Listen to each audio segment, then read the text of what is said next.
Hindi tanawin kundi rambol ang agaw pansin sa Isla Higante sa Carles, Iloilo. Nagtakbuhan ang iba pang mga bisita. Nangyari ang insidente sa gitna ng pagdiriwang ng kapistahan ni San Juan Bautista nitong Miyerkules. Ayon sa mga nakasaksi, lasing ang karamihan sa mga sangkot. May mga nakisali rin daw sa gulo. Walang naitalang sugatan.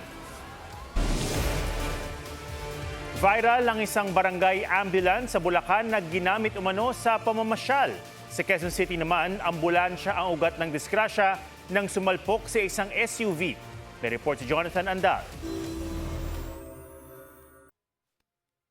Pagpasok ng SUV na ito sa intersection ng Quezon Avenue at D. Tuazon Street sa Quezon City kaninang madaling araw, bigla itong nasalpok ng humaharurot na ambulansya. Sugatan ng driver at dalawang sakay ng ambulansya. Ayon sa driver, pabalik na sila sa Cavite matapos maghatid ng pasyente sa isang ospital sa Quezon City. Medyo mabilis ang pangyayari kasi bigla na sa sumulpot sa kanto. Kaya hindi na rin kinaya ng preno namin. Parang nablangko na rin kasi kami. Hindi naman napasin yung kung naka-stop ba o nakago. Nakaligtas ang mag-asawang senior citizen na sakay ng SUV na papasok noon sa trabaho. Hindi siya nakasirena. Hindi ko in-expect na dire-diretso siya. Sa tuli niya, tumatakbo siguro siya ng sabihin natin 60. Iniimbestigahan pa ang disgrasya. Ang ambulansya naman sa videong ito. Ambulance, Barangay Baritan, San Miguel, Bulacan. Viral dahil pinang-tour daw. Nakita ko kasi ang sakay ng ambulansya is group of people. And then bumaba na sila, dun ko napatunayan na hindi ito isang emergency. Depensa ng kagawad ng Barangay Baritan na isa sa mga sakay ng ambulansya, hindi sila namasyal. May kasama silang pasyenteng anyay may anxiety attack. Dadalhin umano nila ang pasyente sa kaanak nitong malapit sa isang shrine sa Bukawi para manghingi raw ng pampacheck up. Nilinaw rin niyang sila ang nagpagasolina sa ambulansya. Sinagot niya rin ang mga kumukestyon kung bakit sila nagpa-picture sa simbahan. Kumbaga, kinuha na rin po talaga namin yung pagkakataon kasi nandun na po kami. Akuminado naman po kami doon, hindi po gano'n ka-emergency po yun. Ang kanilang barangay captain, sinabing humingi na raw sila ng pasensya sa kanilang alkalde. Basta pinahiram ko lang po yung mula sa kanila. Ayun sabi nila, punta po sila ng simbahan, may dala po silang sakit, hindi po ng tulong. Sabi ni Interior Secretary John Vic Remulla, may tuturing ang insidente na malversation of public property, kaya dapat na ihabla sila sa sangguniang bayan. Jonathan Andal, GMA News. Bago ngayong gabi, 3 miyembro ng umano'y robbery hold-up group ang sugatan matapos makipagbarila ng mga pulis sa Bukawi Toll Plaza ng NLEX. Ang latest sa report ni Jamie Santos.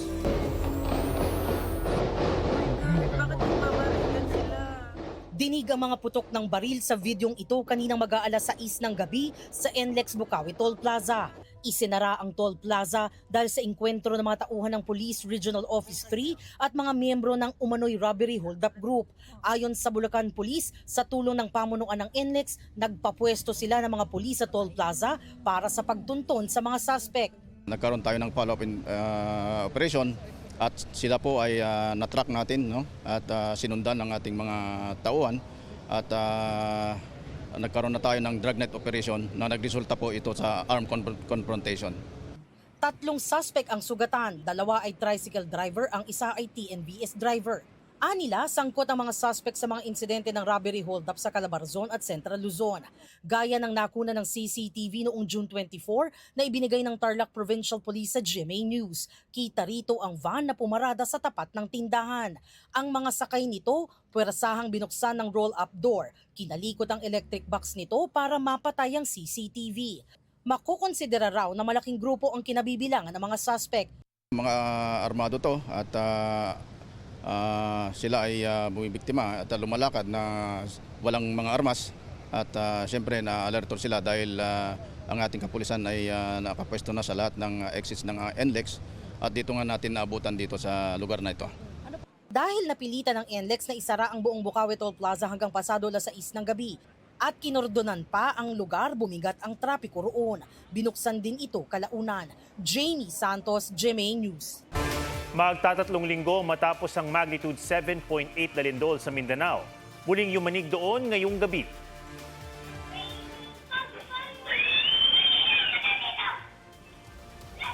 Magnitude 6.5 ang naitalang lakas nito mula sa initial na magnitude 6.6.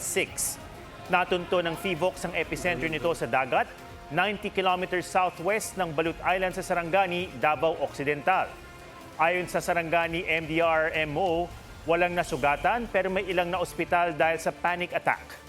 Sa General Santos City, nagtakbuhan palabas ang ilang mall-goer. Naglabasan din ng ilang residente sa Jose Abad Santos, Davao Occidental. Bini-verify pa ng lokal na pamahalaan doon ang mga ulat ng umano'y landslide. Ramdam din ang pagyanig sa Coronadal, Zamboanga City at Davao City. Walang banta ng tsunami ayon sa Pag-asa.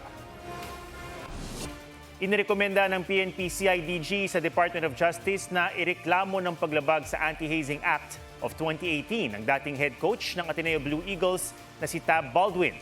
Para yan sa pagkamatay ng student athletes na sina Rene Baterbonia at Divine Adili sa gitna ng kanilang training noong June 8 sa Aurora. Bukod kay Baldwin, inirekomenda ring ireklamo ang 10 iba pang miyembro ng coaching staff.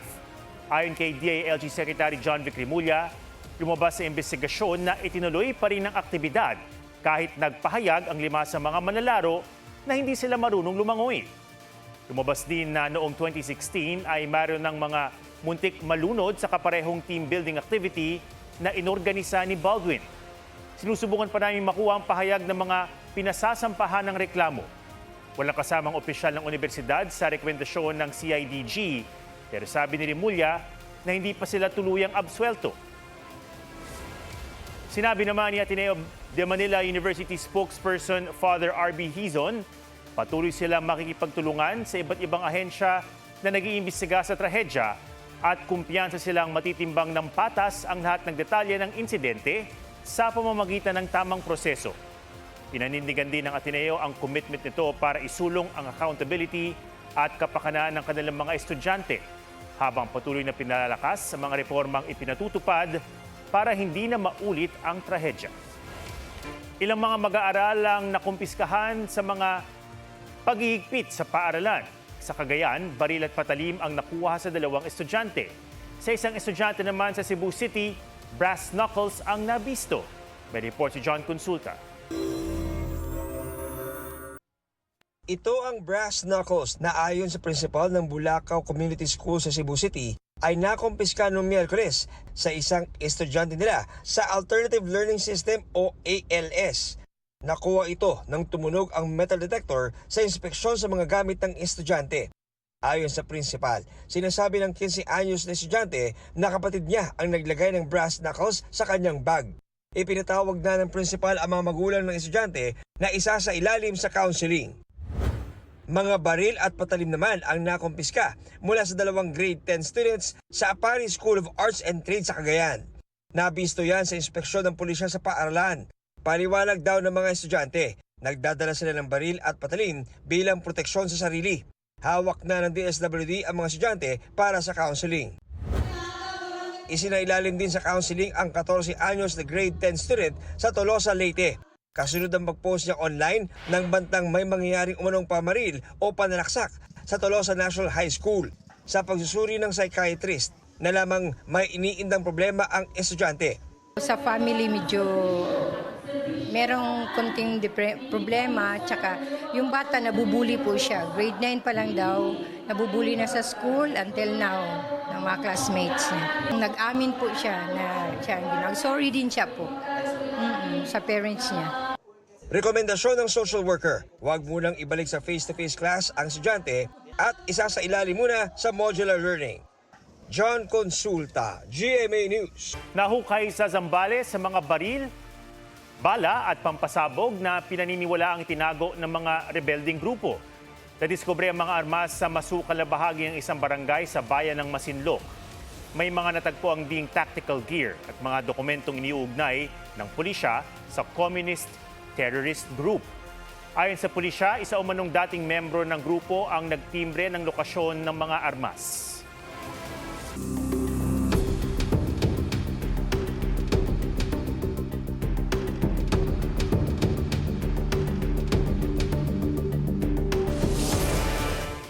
Nakuha ng GMA News ang formal na sagot ni Vice President Sara Duterte sa 4 na articles of impeachment laban sa kanya.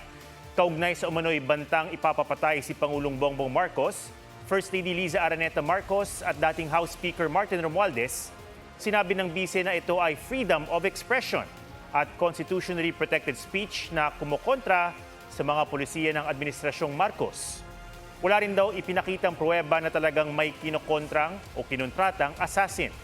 Iginit din ni Duterte na walang pagbabanta dahil sinagot lang niya ang tanong ng reporter ukol sa umano'y operasyon laban sa pamilya Duterte. Sa aligasyon ng unexplained wealth umano ng mag-asawang Duterte at Attorney Mans Carpio, sinabi ng bise na walang ebidensyang isinumite para patunayan ito. Hindi rin daw impeachable officer ang kanyang asawa. Isinama raw ang kita ni Carpio para palubohin ang income ng bise at palabasing kaduda-duda ito. Iginit din ng bise na labag sa batas ang pagsasapubliko ng report ng Anti-Money Laundering Council patungkol sa bank transactions sa account nilang mag-asawa mula taong 2007 hanggang 2024. Labag din daw sa bank secrecy law ang hindi pwedeng gamitin sa korte ang dokumento ni dating Senador Antonio Trillanes tungkol sa umano'y mga transaksyon na may kinalaman sa droga. Sinagot din ni Duterte ang sa umano'y pagwawaldas niya ng lampas 600 million pesos sa confidential funds at ang aligasyon ni Ramil Madriaga na personal siyang inutusan ni Duterte para i-deliver ang pera mula sa 125 million na confidential funds ng OVP sa Laguna at Quezon City. Ipinunto ni Duterte na may galit sa kanya si Madriaga dahil hindi siya tinulungan ng bise nang makulong ito sa kasong kidnap for ransom. Wala rin daw pruweba na personal na nakinabang si Duterte sa confidential funds. Regular daw ang pag-release at paggamit ng confidential funds base na rin sa mga dokumento ng prosekusyon. At hindi pa rin daw pinal ang mga notice of disallowances ng Commission on Audit sa paggamit ng pondo. Tungkol naman sa umano'y panunuhol at korupsyon sa DepEd, sinabi ni Duterte na bigo ang prosekusyon na ipakitang galing kay Duterte ang pera at nanuhol siya para impluwensyahan ang procurement process sa ahensya. Sa kabuuan, hiniling ng kampo ni Duterte sa Senate Impeachment Court na ibasura ang kaso laban sa kanya. Ang dating Davao City Sheriff na si Abe Andres na sinapak noon ni Sara Duterte, nanawagan naman na huwag na siyang isama at tinawag niyang partisan political matters.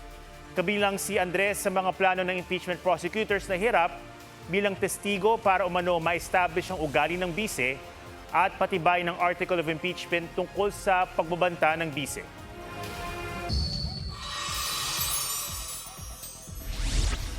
Ano po trabaho natin? Packer po. Packer, we love that. Still packed with all his wit and funny moments. Si unang hirit guest host Baus Rufo kasama si Jusa Joy Barcoma. Medyo kinabahan na naman si Bao at baka sa human resource na siya ipatawag. Pag packer po ba lagi nagsasabi ng pack, ganun? Pak na pak naman sa mga banat. Kaya sabi ng netizens, baka bumingo pa nga. Sa pagsalang sa Fast Talk with Boy Abunda, naglabas ng hinanakit si You're My Favorite Song star James Blanco matapos manggaling sa anak niyang si PBB Celebrity Collab 2.0 housemate Inigo Jose ang paghihiwalay nila ng dating asawa. Anya, bilin niya kay Inigo na walang personal na detalye sa kanilang buhay ang dapat maihalo sa kanilang trabaho. Maraming mga tao na hindi naiintindihan yung situation.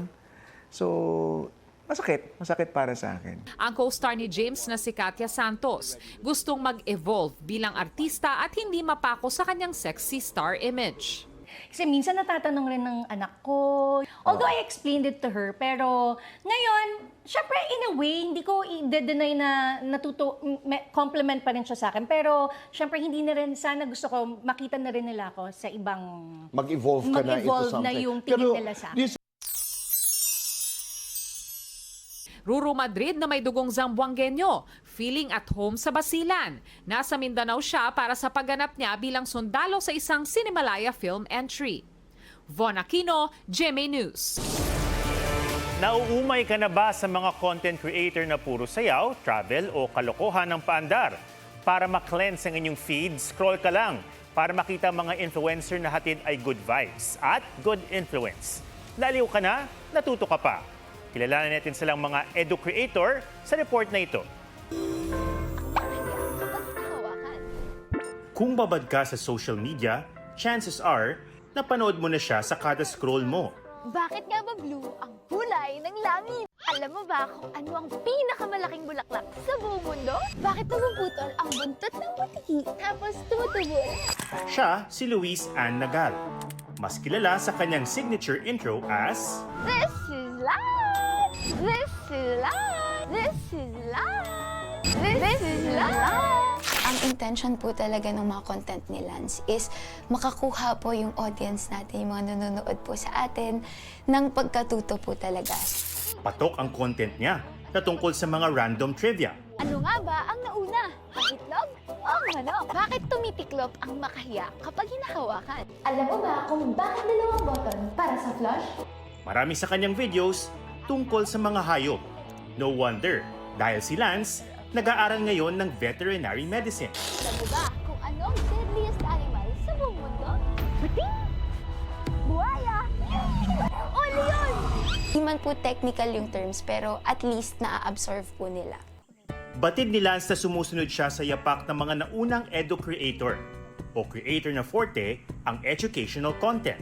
Sabi nga po natin na we are all standing in the shoulders of the giant. Maghahanap po kami ng question na gusto po namin. Sasagutin ko po muna siya based on my own knowledge. And after po nun, i-double check po namin online, ganyan, sa mga articles, websites po talaga yung hinahanap namin. And scientific studies po. Gaya ni Lance, science and nature ang ipinopost ng edu-creator na si Lark Verona, isang guro at science graduate. I-analyze natin! So pinagsama ko yung science skills plus communication skills tsaka yung experience ko as a teacher for kids.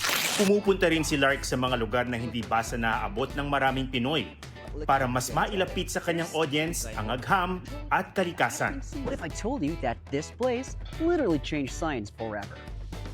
Welcome to Galapagos Islands. Case in point, ang recent niyang pag-ala Charles Darwin sa Galapagos. Galapagos is the biologist's dream. Doon talaga yung parang place to be kasi doon nag-start ang idea ng evolution. Nung nakita ako ng mga foreign vloggers na gumagawa ng content about this, sabi ko, you know what, bakit wala akong nakikitang masyadong Pinoy na nandito? So I decided na kahit mahirap puntahan, kahit mapapagastos ako, pag-iipunan at magsisikapan, and nagawa ko naman. Nauunawaan ni na Lark at Lance at iba pang edu-creator na nag-e-evolve ang pagkatuto ng mga tao, lalo na yung mga tutok sa online at social media. Kaya ang kanilang content, ginagawa nilang short and sweet. Yung attention span ng tao ay sobrang ikli. Hindi lahat mahilig magbasa. So, andun sa social media, syempre video type po siya. At least na-elaborate natin yung answers para mas madali po nila ma-digest. At sa gitna ng paglipanan ng misinformation at disinformation, tinitiyak ni Lance at Lark na ang content nila totoo at nakabatay sa siyensya.